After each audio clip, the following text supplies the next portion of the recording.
감사합니다. 감사합니다. 우리 귀한 특선 하나님께서 큰 영광 받으셨을 줄로 믿습니다. 할렐루야.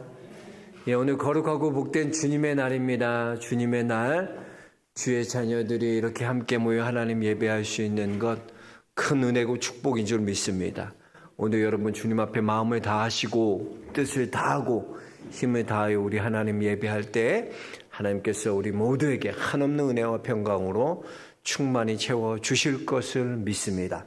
우리 옆 사람과 인사하겠습니다. 잘 나오셨습니다. 예, 은혜 많이 받으십시오. 은혜 받으십시오. 예. 여러분, 오늘 성경은 우리에게 지혜롭게 살라고 말하고 있어요. 지혜롭게 살아라. 근데 여러분, 지혜롭게 산다는 것이 뭔가요? 뭐가 지혜롭게 사는 것입니까? 지혜롭게 산다는 것은요, 나로 사는 것이 아니라 예수님으로 사는 것이 지혜롭게 사는 거예요. 왜 그런가? 예수님이 지혜시니까. 지혜가 예수님이세요. 그 지혜이신 예수님으로 산다는 것이 바로 지혜로운 삶이라는 것이죠. 이렇게 예수님으로 사는 사람은요, 여러분, 시간 낭비하지 않습니다. 헛되이 살지 않습니다. 우리 15절, 16절 다시 한번 같이 읽어볼까요? 15절, 16절입니다.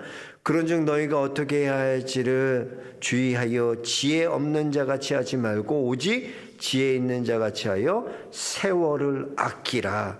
때가 악하니라 그랬어요.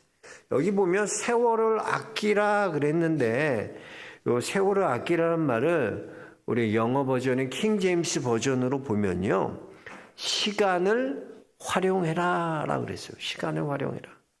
또 NIV 성경에 보면 이것은 모든 시간을 최고의 기회로 만들라라고 했어요. 그게 세월을 아끼는 거예요. 세월을 아낀다는 것은 모든 시간, 내게 주신 모든 시간을 최고의 기회로 만들 수 있는 거예요. 그래서 여러분, 즉 예수님으로 산다, 지혜로운 자로 산다, 이것은 하나님이 내게 주신 모든 시간을 최고의 기회로 만드는 자가 지혜로운 자라는 거죠. 그런 자가 세월을 아낀다는 거예요. 그렇습니다. 저는 우리 영락의 모든 성도님들이요, 여러분들에게 주신 모든 시간들을 최고의 기회로 만들 수 있는 그런 하나님의 성도들 될 수 있게 주의 이름으로 축복합니다. 그렇다면 구체적으로 우리가 어떻게 하면 이렇게 지혜로운 자로 살아갈 수 있을까? 오늘 말씀을 중심으로 함께 생각해 보면서 하나님께서 우리에게 주시는 은혜를 함께 나누고자 합니다. 첫째, 먼저 우리가 지혜로운 자로 살아가기 위해서는요, 하나님의 뜻에 나를 묶어야 합니다.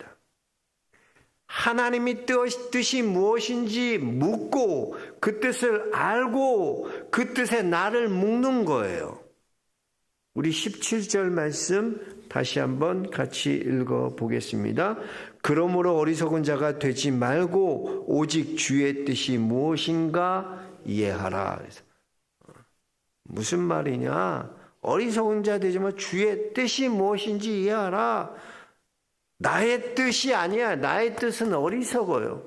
나의 뜻을 버리고 주의 뜻에 나를 묶어야 한다는 거죠. 근데 우리는 반대로 살아가요. 내 뜻을 이루기 위해 내 뜻에 하나님을 묶어버리는 거예요. 내 뜻을 이루기 위해 하나님을 이용한다는 거예요. 여러분, 우리는 내 뜻이 아니라 하나님의 뜻에 나를 묶는 성도들 되어야 할 줄로 믿습니다. 우리가 잘 아는 사도 바울에게는요, 믿음의 두 아들이 있었어요. 하나는 디모데고 하나는 디도였습니다.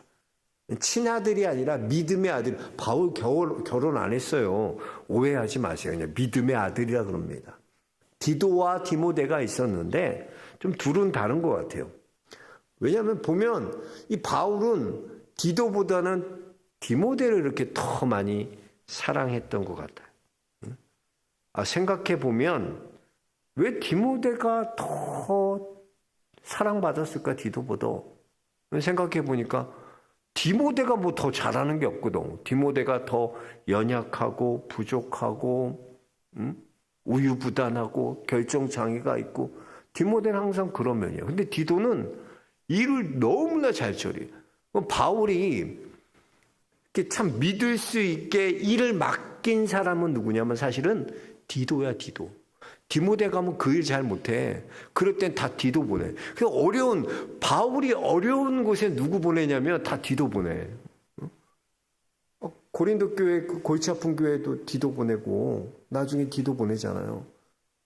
그레데 섬, 크레타 섬, 거기 아주 골치 아프거든. 거기, 나중에 거기가 블레셋 사람들이 그 그레데 섬에서 나오는 거예요. 그 후손들이야. 거기, 이 디도 보내잖아요, 디도. 어찌됐든, 왜 바울이 이렇게 디모데만을 좀 더 사랑한 것 같나? 여러분, 10손가락 깨물어 안 아픈 손가락 있어요, 없어요? 우리 부모님들 맨날 그러시잖아. 야, 엄마 내가 좋아? 아니면 얘가 좋아? 야, 10손가락 깨물어봐라. 안 아픈 손가락 있냐?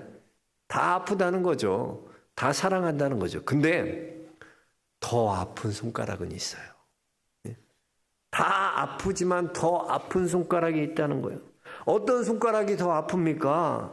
다른 아이들보다도 더 연약하고 부족하고 모자라고. 그래서 걔는 나 아니면 살 수 없는 아이, 내 도움이 아니면 살 수 없는 아이, 그 아이에게 더 관심을 갖고 사랑하고 신경이 쓰이는 겁니다. 그럼 바울에게 있어서 디모데가 더 그랬던 것 같습니다. 디모데는요, 연약하고 부족하고 우유부단했어요. 그래서 무슨 일을 맡기면 잘 해내지 못했습니다. 고린도후서 7장에 보니까 바울에게 있어서 아주 골치 아픈 교회인 이 고린도 교회에 디모데를 먼저 보냈는데 디모데가 일을 잘 못 처리한 것 같아요. 그래서 바울이 또 누굴 보내냐? 디도를 보내는 거예요. 비장의 카드인 디도를 보내는 거예요. 고린도후서 7장 5절 6절 보니까 우리가 마게도냐에 이르렀을 때에도 우리 육체가 편하지 못하였고 사방으로 환난을 당하여 밖으로는 다툼이요 안으로는 두려움이었노라. 그러나 낙심한 자들을 위로하시는 하나님이 디도가 오므로 우리를 위로하였으니 그래. 야, 이게 참 중요해요. 누구 한 사람이 와서 다툼이 있고요, 분쟁이 있고 어려움이 있었는데 누구 한 사람 딱 갔더니 그 사람 통해서 위로가 확 오는 거야. 무슨 말입니까? 이 디도 보냈더니 디도가 문제를 해결했다는 거야. 디도가 큰 위로가 됐다는 거예요. 그래서 보면 항상 바울은 어렵고 힘든 데는 이 디도를 보내는 거예요. 왜? 디모데보다 디도가 일을 잘 처리하기 때문에. 디도가 일을 잘 처리하니까 디도를 보내잖아요. 어제 여성교회랑 식사하는데 이런 얘기를 하더라고, 어떤 권사님이. 목사님, 좀 준비위원도 좀 다양하게, 여러 사람들 좀 해서 구역장들 중에서 좀 하고 이렇게 좀 했으면 좋겠다고. 너무 힘들다고. 그래서 내가 그랬어. 아이고, 권사님, 내가 일 안 하는 방법 알려줄게. 뭐 시키면 죽 써. 죽 쓰고 일 못하면 그다음부터 안 시켜. 여러분 왜 시키나? 일을 너무나 잘하니까 계속 그 사람 일이 가는 거예요. 보면 목사님이 맨날 나만 시켜. 그럼 죽 써. 죽 쓰면 되는. 그 사람 맡기면은 디도 같거든. 뭐 일 처리하는 거나 뭐 다 보면 그래. 그러니까 일을 맡기는 거죠, 여러분. 응? 그리고 이렇게 디도가 일을 잘했던 이유를 고린도후서 8장 17절 이렇게 설명하고 있습니다. 그가 권함을 받고 더욱 간절함으로 자원하여 너희에게 나아갔고. 그래서 여기서 자원하여 너희에게 나아갔다라고 말하는 이 자원함이 뭐냐면 하나님의 뜻에 나를 스스로 묶는 거예요. 하나님의 뜻에 나를 자발적으로 내 뜻을 묶는 거예요. 이렇게 하나님의 뜻에 나를 묶는 사람, 이 사람 지혜로운 사람이에요. 여러분, 우리가 자꾸 결정장애가 있는 것처럼 우유부단하고 다른 사람 눈치 보고 그러는 이유가 어디에 있습니까? 가만 보세요. 하나님의 뜻이 아니라 어떻게든 내 뜻을 관철시키기 위해서, 내 뜻을 이루기 위해서 무리수를 두는 거예요. 사도 바울 보십시오. 사도 바울이요, 아시아로 사도 바울은 복음을 전하고자 했어요. 그런데 드로아에서 환상 중에 하나님께서 말씀하셨죠. 밤에 마게도냐 사람이 손짓하며 우리에게 오라 오라 이런 환상을 보는 거예요. 그래서 하나님의 뜻이 내 뜻은 아시아로 가는 거지만 이 마게도냐에서 복음을 전하라는 하나님의 뜻이구나, 이걸 알게 된다는 거죠. 그래서 사도 바울은 16장 10절에 보면 바울이 그 환상을 보았을 때 우리가 곧 마게도냐로 떠나기를 힘쓰니 이는 하나님이 저 사람들에게 복음을 전하라고 우리를 부르신 줄 인정함이라. 인정합니다. 이게 묶이는 거예요. 인정합니다. 묶이는 거예요. 여기 인정한다는 것이 바로 하나님의 뜻에 묶이는 거예요. 내 뜻은 아시아지만 그 아시아로 복음을 전하러 가는 것을 버리고 하나님의 뜻 마게도냐로 향해 발걸음을 내딛는 거예요. 그렇습니다. 여러분, 우리가 어떻게 지혜로운 자로 살아가나, 내 뜻 이루고 내 뜻 관철시키고 내 뜻을 어떻게, 이거 어리석은 자야. 지혜로운 자는 하나님의 뜻이 무엇인지 알고 그 뜻에 나를 묶는 사람, 하나님의 뜻대로 나아가는 사람. 저는 우리 영락의 성도님들이 하나님의 뜻에 나를 묶는 성도도 될 수 있게 주의 이름으로 축복합니다. 두 번째, 지혜로운 사람은 어떤 사람인가? 지혜로운 사람은요, 항상 성령 충만한 사람은 상태를 유지하는 거예요. 성도에게 있어서 여러분 제일 중요한 게 뭐냐면 영적 상태예요. 영적 상태. 영적 상태가 얼마나 중요한지 몰라요. 18절 우리 한번 같이 읽어보겠습니다. 술 취하지 말라. 이는 방탕한 것이니 오직 성령으로 충만함을 받으라. 성령으로 충만함 받으라 그랬어요. 여러분, 성령 충만해야지 여러분 제대로 된 판단할 수 있어요. 흐리멍텅하면 안 돼. 성령 충만해야지 내가 그것을 할지 말아야 할지, 성령 충만해야지 판단되는 거예요.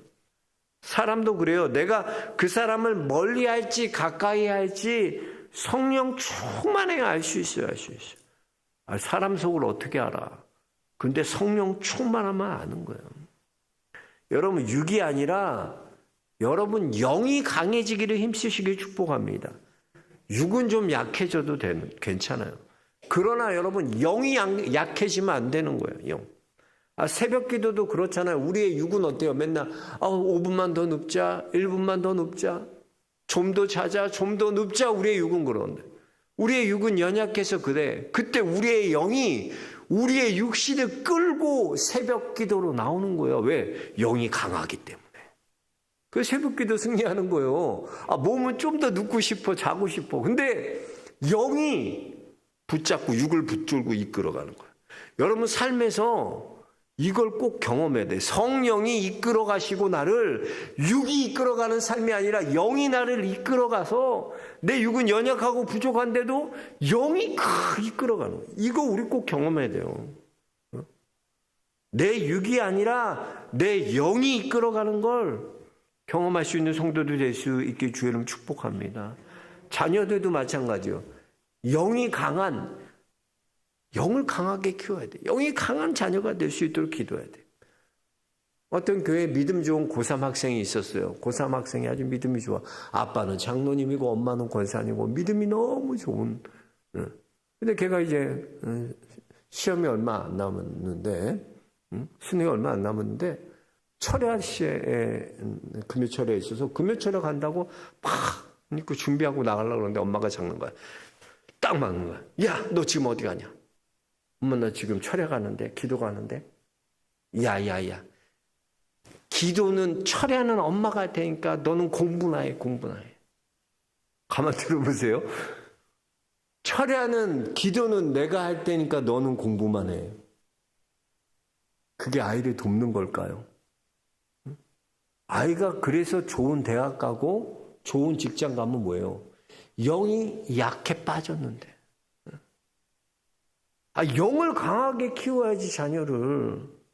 요즘 애들 보세요. 좋은 직장 다니고요, 좋은 대학 나와도요, 멘탈 붕괴돼서 집에 나오지 않는 아이들이 얼마나 많은지 몰라.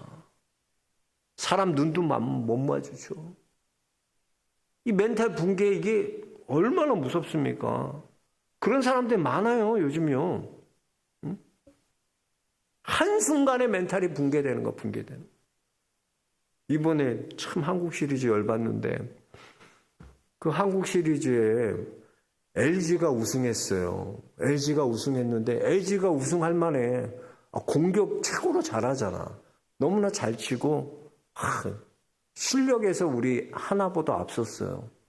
참 이긴 거 축하해요. 그런데 왜 하나가 졌을까? 기회가 있었는데. 이런 생각했어. 하나가 진 건 멘탈에서 졌기 때문에 멘탈. 한화 애들은 젊어요, 좀. 선수층들이 젊거든요. 젊은데 이 한화 애들이 4차전에서 4대1로 이기고 있었어.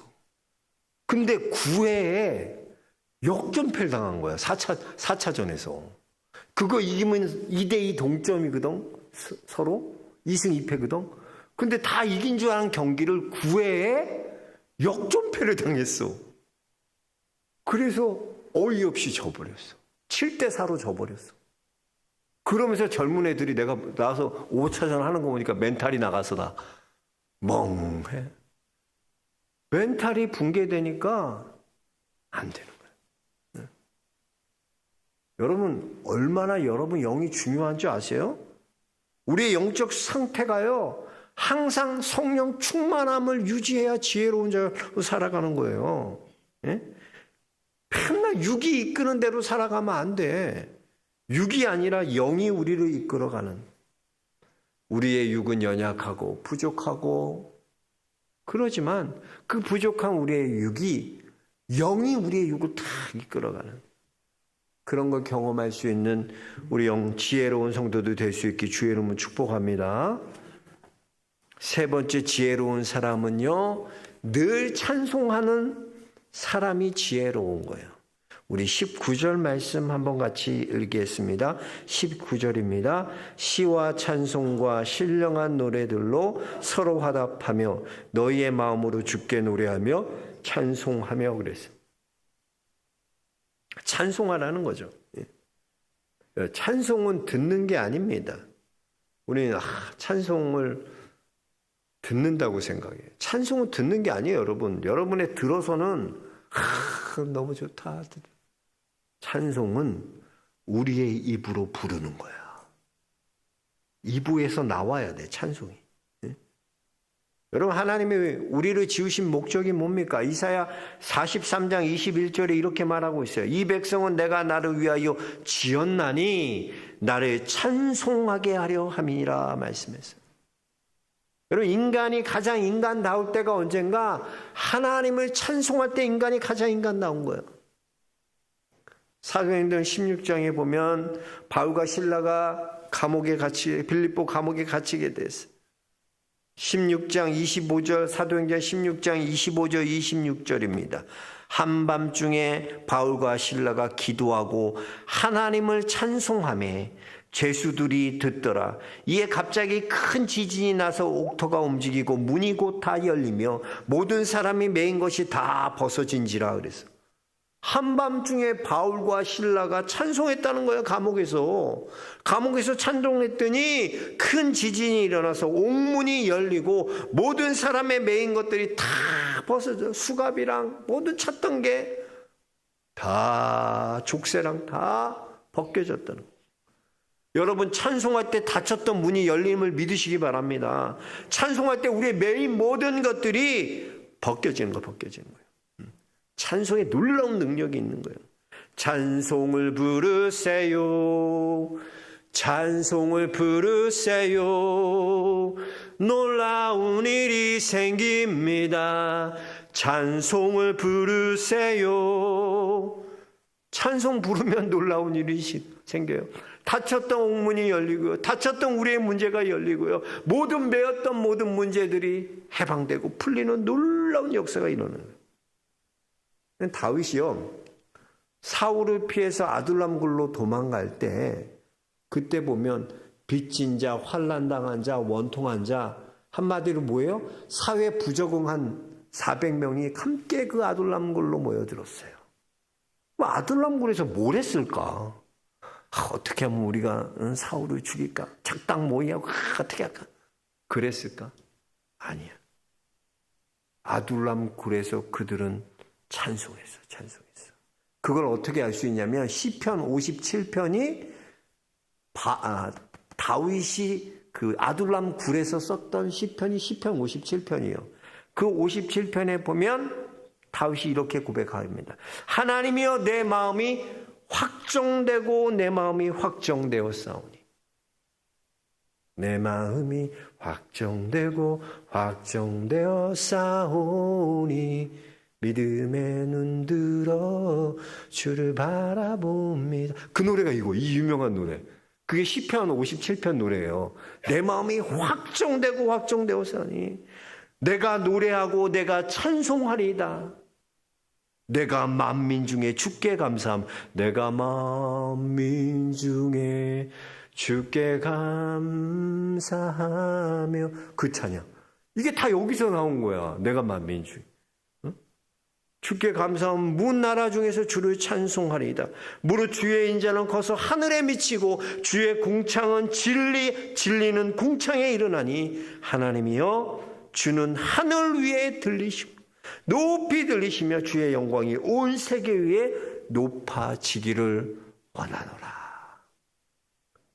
그 안에서 같이 400명이 이 찬양을 하는 거예요. 하나님을 높이고 하나님을 찬양하고 영원하신 하나님 앞에 찬양하는 거예요. 그랬더니 보세요. 이렇게 아무것도 아닌 사람들 아니야. 이 사람들 사회 부적응자들 아니야. 400명도. 근데 이 사람들이 어떻게 해요? 나중에 기라성 같은 다윗의 용사들 다 돼. 전쟁 영웅들 다 주위에 이 사람들이 다 전쟁 영웅이 여기서 나오는 거야. 아둘람굴에서 나와. 여러분 찬송할 때 하나님 역사 일어나는 줄 믿습니다. 저는 우리 영락의 성도님들이 이 찬송하는, 그래서 찬송은 듣지만 하지만 듣는 건 아니야. 자꾸 불러야 돼. 그 수요일 날도 너무 어려운 찬양 하지 마. 불러야 돼. 불러야지. 입으로 하나님 앞에 찬양을 해야지. 듣는 거 아무 소용 없어. 찬양은 듣는 거 아니야. 찬송은 듣는 게 아니야. 부르는 거야. 내 입으로. 내 입으로 고백하는 거야. 내 입으로 내 찬송. 하나님 이것이 나의 찬송이고 이것이 나의 간증입니다. 성도들 많이 아는 거 하라고. 어려운 거 하지 마. 그건 나중에 해. 그건 하나 정도 하지. 막 어려운 것만 못 따라가는 거 노인들 앉혀놓고 다 뭐 어려운 거 하면 어떡해. 하나님 은혜가 되고 그것이 내 찬양이 될 수 있고 그것이 내 노래가 될 수 있게 해야지. 그게 중요한 거지. 뭐 나 이 노래 안다 이 노래 소용없어. 그거 뭐 많이 하면 뭐해. 아무 능력도 안 돼 내게. 찬송은 불러야 돼. 아멘. 불러야 돼. 여러분 자꾸 듣지 마. 얘네들 보면 오해도 찬양 혼자 솔로 하더라고. 해 같이 노래해. 뭐 솔로 하라고 그래서 가만히 있고 듣기만. 아니야. 난 불러 뒤에서 나 혼자. 찬송 부르는 거예요. 듣는 거 아니에요. 하나님 앞에 여러분의 찬송이 고백이 되고 여러분의 찬송이 하나님 앞에 능력이 될 수 있게 주의 이름 축복합니다. 그게 지혜로운 사람이라고. 마지막 네 번째 지혜로운 사람은 모든 것에 감사하는 자가 지혜로운 사람이죠. 여러분 감사는 일에만 감사하는 거 아니에요. 범사에 감사하는 거예요. 모든 일에 감사하는 거면 우리 20절 같이 읽겠습니다. 범사에 우리 주 예수 그리스도의 이름으로 항상 아버지 하나님께 감사하라. 지혜로운 사람은요 모든 일 범사에 감사하는 자예요. 제가 개그우먼 중에서 좋아하는 사람이 있는데 이수지를 좋아해요. 개그우먼 이수지 알아요? 김고은 닮은 이수지. 이수지가 왜 좋아하냐면 우리 아내가 이수지 닮았다는 얘기를 많이 듣는데 일하는 데서 보면 이수지 닮았다고. 개그우먼 이수지 있잖아. 비슷하게 생겼대. 아주 요즘 그래갖고 주가가 올라가고 있어. 이수지 닮았다. 여러분 이수지는요 보면 그 친구는 모든 배역을 맡겨도 다 잘해. 어색하지가 않아. 린자오밍 할 때부터 보면 몸 배역 하나 맡기면 그 사람은 이번에 CF 찍는 것도 보니까, 그 친구는 뭐 하면은 너무나 잘 어울려. 그게 어색하지 않아. 전혀 어색하지 않고 어떤 역할을 맡겨줘도, 패러디 하는 것도 그렇고, 역할극 하는 것도 그렇고, 너무나 잘 어울려. 이수지 씨. 그 이수지 씨가 지난번에 보니까, 백상예술대상 방송 부문 여자 예능상을 수상했어요. 3번 만에 따는 거래. 3번 만에 올랐는데. 하는데, 이제 탁 나와갖고 수상 소감을 얘기하는데, 되게 지혜롭더라고, 이수지가. 이수지가 이런 얘기를 하더라고. 옆에 이제 김원훈 아시죠? 김원훈. 그 개그맨 있잖아요. 김원훈. 장인어른이 목사인 사람. 그 지혜은이랑 커플로 해서만 SNL에 많이 나오고 주연으로 나오는. 김원훈 아주 유명해졌어, 그 친구. 그 사람도 크리스찬인데 그런 얘기 하더라. 내가 어제 꿈꿨는데 너가 똥을 완전 뒤엎쓰더라고. 똥을 완전 덮어쓰는 꿈 꿨다고. 내 꿈 사라고. 내 꿈. 자긴 촉이 좋다고. 근데 이수지가 그래요. 그렇게 얘기했는데 저는 크리스찬이거든요. 하나님 감사합니다. 하나님. 나 그거 안 믿는다. 네가 무슨 꿈 꿨고 그거 중요한 거 아니야. 나 안 믿어. 왜? 난 크리스찬이야. 하나님이 주신 거야. 하나님 감사합니다. 그러면서 계속 이런 얘기를 하고, 자기가 이렇게 상을 받은 게 자기 주위에 감사한 사람들에게 감사를 표현하도록 이 자리를 만들어 주신 거래, 하나님이. 그러니까 그러려고 나온 거야. 그러면서 자연스럽게 감사한 사람들, 자기 스태프들, 자기 어려울 때 도와줬던 신동엽, 가족들, 동료들 하나하나 이렇게 감사하다고 다 하는데, 참 그거 보면서 너무나 지혜롭다. 그 감사하는 게 어색한 사람이 있어요. 연예인들 뭐 그런 수상소, 하나님 감사합니다. 모든 영광 하나님께 돌립니다. 좀 어색한 사람들이 있어. 근데 이 친구는 감사를 해도 어색하지 않아. 왜? 감사가 그 사람의 삶이 됐기 때문에. 감사가 너무나 자연스럽고 감사가 너무나 생활이 된 거예요. 지혜로운 사람은요, 모든 일에 감사해야 돼요. 감사해야 되는데 그게 자연스러워야 돼요. 이렇게 감사해야죠, 여러분. 우리가 감사가 어색한 삶을 살아서는 안 돼. 감사하는 게 목사님 너무나 어색해. 그런 삶 살면 살면 안 돼. 그건 어리석은 자야. 지혜로운 사람은 감사. 그래서 여러분, 소확행이라는 말이 있지 않습니까? 소확행. 작지만 확실한 행복. 그걸 소확행이라고 그러잖아요. 우리 성도는 소확행이 아니라 소확감을 연습해서. 작지만 확실한 감사. 그게 뭐예요? 모든 것에 감사하는 거야. 여러분 삶에 소확감, 작은 것에, 모든 것에 감사하는 지혜로운 성도들 될 수 있게 주의 이름으로 축복합니다. 우리 영락의 성도님들이 이런 지혜로운 자 됐으면 좋겠어요. 나의 뜻에 하나님 묶는 게 아니라 하나님의 뜻을 알고 그 뜻을 이해하고 그 뜻 안에 나를 묶는 것. 그리고 성령 충만함으로 육이 아니라 영이 이끌어가는 삶을 살아가는, 입에서는 하나님을 찬송하는 찬송의 소리가 매일매일 그치지 않는 것. 감사가 어색한 삶이 아니라 감사가 생활이 되고 감사가 삶이 되는 그런 지혜로운 성도들 모두 될 수 있기를 주의 이름으로 축원합니다. 하나님 감사합니다. 감사합니다. 오늘도 말씀하여 주심에 감사합니다. 우리로 깨닫게 하여 주시고 우리가 이런 지혜로운 자로 살아갈 수 있도록 하나님 축복하여 주옵소서. 예수 그리스도 이름 받들어 기도하옵나이다. 아멘.